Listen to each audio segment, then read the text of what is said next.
તમારી પાસે પાણીનો વાટકો છે, એમાં આંગળી ગોળી બંને આંખ ઉપર અને બંને કાન ઉપર જલ લગાવો. નેત્રયોદક સ્પર્શ.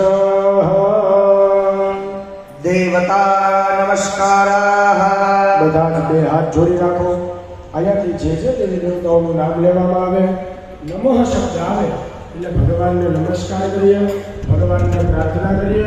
હે ભગવાન, આજના દિવસે અમે જે પણ સત્કાર્ય કરવા માટે બેઠા છે, ભગવાન આ સત્કાર્ય કરવા માટેની અમને આજ્ઞા આપો, અનુમતિ આપો અને આજનું સત્કાર્ય અમારું નિર્વિઘ્ને પરિપૂર્ણ થાય એવી આપ કૃપા કરો. સૌથી પહેલા ભગવાન ગજાનન ગણપતિ દાદાને નમસ્કાર કરીએ.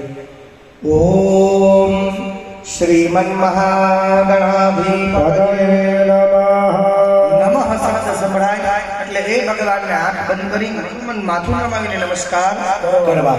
ત્યારબાદ આપણા ઈષ્ટદેવ ભગવાન દ્વારિકાધીશને નમસ્કાર કરીએ. ઓમ ઇષ્ટદેવતાભ્યો નમઃ. ત્યારબાદ આપણા કુળદેવી માતાજીને નમસ્કાર કરીએ. ઓમ શ્રી કુલદેવતાભ્યો નમઃ. ત્યારબાદ આપણા ગ્રામ્ય કહેતા રાજકોટ શહેરના દેવતાઓ, ત્રંબા ગામના દેવતાઓ બધાને નમસ્કાર કરીએ. ઓમ ગ્રામ્ય દેવતાભ્યો નમઃ.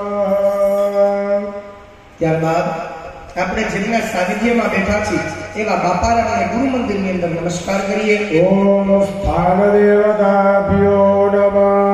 ત્યારબાદ આપણા માતા પિતા, પૂજનીય આવેલા બધા વડીલો અને ધામમાં ગયેલા બધા જ પિતૃઓને નમસ્કાર.